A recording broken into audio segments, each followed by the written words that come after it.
Hi, so welcome for the market outlook discussion. This is for the month of February 2024. Moving on to the agenda for this presentation, first we'll be discussing the education. What is our thinking framework? Then we'll discuss the earnings. Then we'll move on to the valuations. And lastly, we'll discuss the expectations from the market. So in this slide, we see the correlation between price and earnings growth. In a longer term period, we've seen that 80% of the price movement depends on the earnings growth for that period. Continuing from the earlier slide, we see the correlation between earnings and price through an example, which is Asian Paints.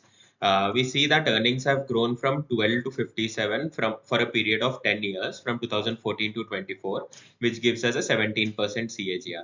For the same period, the returns have also been at a 20% CAGR, and the differential of 3% is through revaluation of PEs.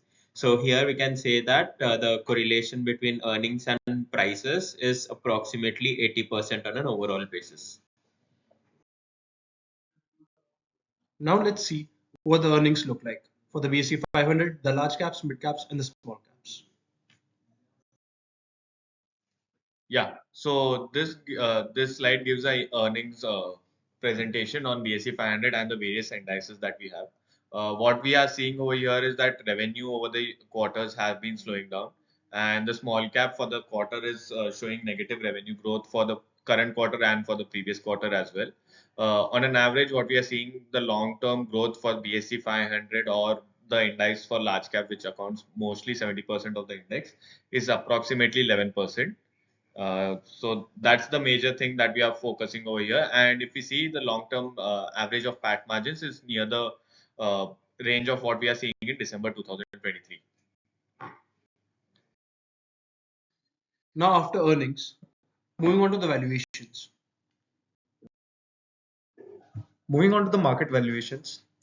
As we know that the overall earnings on the market BSE 500 side, we have seen that last quarter revenues were not looking good. The same is being continued in the valuations also. You can see that every single metric is being red.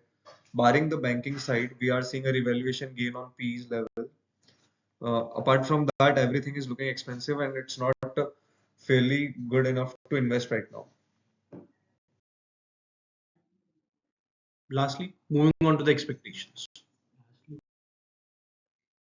So as we have seen, the valuations seem to be pretty high at all-time highs, and the earnings have started to drop down after the COVID boost. Now, even on an optimistic level, if we say, let's say, the earnings grow by 13% in the next 5 years on a CAGR basis, and we see the devaluations as we have seen in the previously, we see that the BSE 500, if we invest in today's date, BSE 500 over the next 5 years will make 8% on a compounded basis, and similarly, large cap will make 10, mid cap 9, and small cap 9. So we see that except the banking space, there's not much valuations comfort in any of the market caps, and hence we are deploying in banking right now, and in the other market caps we're not deploying anything.